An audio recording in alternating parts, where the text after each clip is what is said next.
Sejak Nabi diutus itu dimulai star akhir zaman, ya.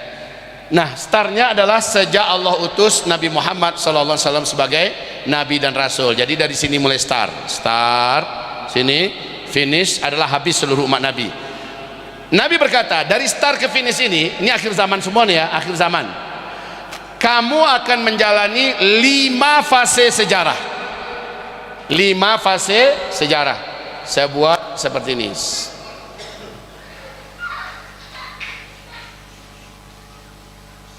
Ya.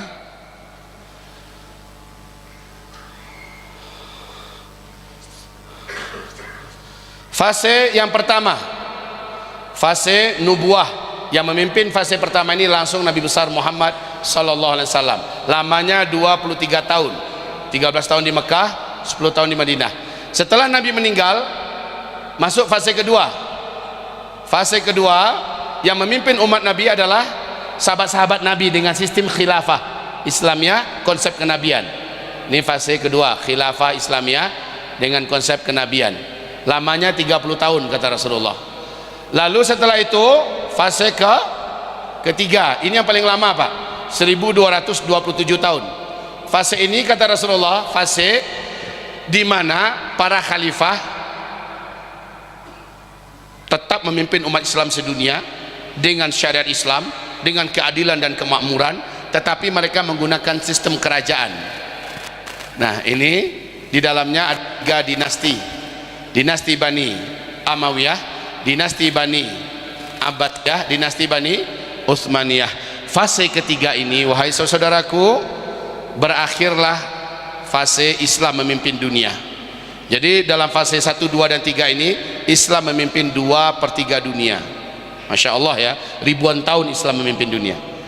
Sejak tanggal 3 bulan Maret tahun 1924, fase yang ketiga berakhir.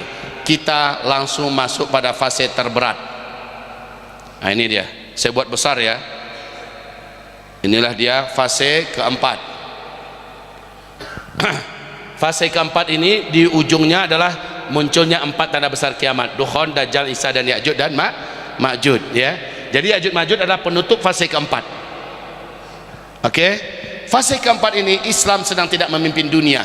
Kepemimpinan yang ada di negeri muslim adalah kepemimpinan yang diktator, kediktatoran, bertangan besi Pak. Ciri khasnya mereka tidak suka syariat Islam dan mereka menentang, memerangi prinsip-prinsip tegaknya kembali khilafah Islamiyah. Kaum muslimin dianaktirikan, ulama difitnah, dibenci, diburu ya, ditangkap, diperjelek-jelek namanya, disiksa, dibunuh, dan banyak penjajahan, perampokan-perampasan terhadap hak-hak kaum muslimin sedunia. Pada masa ini Islam mengalami masa terberat dan tergelap, tapi insya Allah masa ini nggak akan lama. Insya Allah masa ini tidak akan lama. Saudaraku, setelah Ya'juj Ma'juj mati, dibunuh oleh Allah subhanahu wa ta'ala, masuklah kita pada fase kelima. Fase ini kata Allah dalam Al-Quran, ini langsung Al-Quran yang mengumumkan ya, sebagaimana dalam hadis Al-Quran surat An-Nur surat 24 ayat 55, bahwa kamu akan memimpin kembali seluruh dunia. Dan ajibnya wahai kaum muslimin, saat fase kelima nanti hadir, Islam akan memimpin 100% dunia. Kalau ini baru 2/3 dunia. Di fase kelima Islam akan memimpin 100% dunia. Hanya sayang ya, fase kelima ini kata Rasulullah, masa kepemimpinan hanya 7 sampai dengan 9 tahun. Antara ini Pak, antara 7 tahun sampai 9 tahun saja fase kelima. Nggak lama fase ini kembali menerapkan kekhalifahan dengan konsep kenabian. Pusat khilafah saat itu adalah Baitul Maqdis, Palestina. Sampai di sini sudah paham? Kalau begitu, berapa lamakah waktu sebenarnya dari start ke finish? Ada nggak ini kajiannya dalam Islam? Masya Allah, Bapak Ibu, berapa lama dari start ke finish? Ada kajian tersendiri, disebut dengan judul kajian umur umat Islam. Umur umat Islam, hati-hati di sini ya. Berapa lama ini penting sekali. Untuk sumber dalil kita cuma 2, kalau enggak Al-Quran, kalau enggak tuh hadis Nabi SAW. Ternyata dalam Al-Quran tidak disebutkan berapa lama. Yang ada berarti dalam hadis. Nah, hadis itu ada 3 level. Level hadis tertinggi namanya hadis mutawatir. Nah, di sini tak ada. Mutawatir ini apa? Hadis yang kekuatan riwayatnya sama dengan kekuatan riwayat ayat demi ayat dalam Al-Quran. Tak ada di sini. Kalau begitu hadis di bawahnya yaitu hadis ahad. Hadis ahad ini ada 3 kelas. Hadis ahad kelas tertinggi namanya hadis sahih. Ini sahih. Bapak dengar Sahih Bukhari, Sahih Muslim dan lain ya.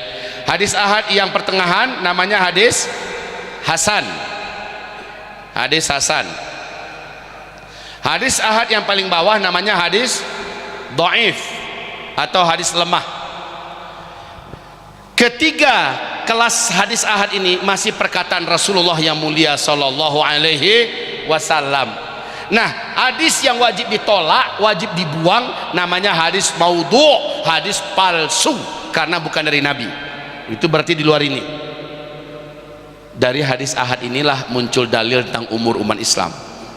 Hanya sayang bukan dari hadis ahad kelas sahih, juga bukan hadis ahad kelas hasan, namun hadis ahad kelas dhaif. Nah, dengan ini kita wajib menggunakan adab-adab berinteraksi dengan hadis dhaif. Apa adab-adabnya? 1. Hadis dhaif tidak boleh dijadikan sebagai dasar akidah. Yang kedua, hadis dhaif tidak boleh dijadikan dalil dan hujah untuk urusan pokok agama, urusan usuluddin tak boleh dari dalil hadis dhaif. Yang ketiga, hadis dhaif kalau disampaikan kepada publik wajib diumumkan kepada mereka, ini hadisnya dhaif ya Bapak Ibu, itu wajib, seperti yang saya lakukan sekarang. Yang keempat, hadis dhaif kalau bertentangan dengan hadis yang di atasnya, langsung hadis dhaif tidak dianggap, singkirkan saja. Yang kelima, hadis dhaif hanya bisa dipakai dalam urusan fadailul a'mal, motivasi-motivasi amal, targhib dan tarhib. Makanya lihat jamaah tabligh, kitabnya Fadail Amal, di dalamnya ada hadis sahih, ada hadis hasan, ada hadis dhaif. Selama itu Fadail Amal boleh menggunakan dalilnya hadis dhaif, sah.